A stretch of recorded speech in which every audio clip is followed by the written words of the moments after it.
La décision de la justice espagnole est tombée.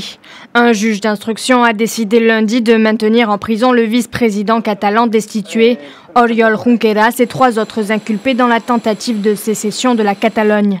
Les 6 autres détenus pourront être remis en liberté, moyennant paiement d'une caution de 100 000 € chacun. Pour l'ex-président catalan Carles Puigdemont et 4 autres de ses ministres en fuite en Belgique, l'avenir est incertain. Ils ont été entendus lundi par un juge chargé de statuer sur leur demande d'extradition de l'Espagne, une demande qui a toutes les chances d'être refusée. La justice belge a annoncé dans la foulée des auditions qu'elle rendrait sa décision le 14 décembre prochain.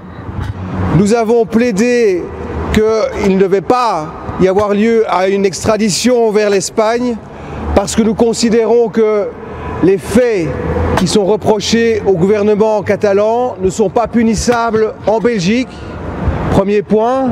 Et deuxième point, que s'ils étaient extradés vers la Catalogne et vers l'Espagne, il y aurait là un risque de violation des droits fondamentaux.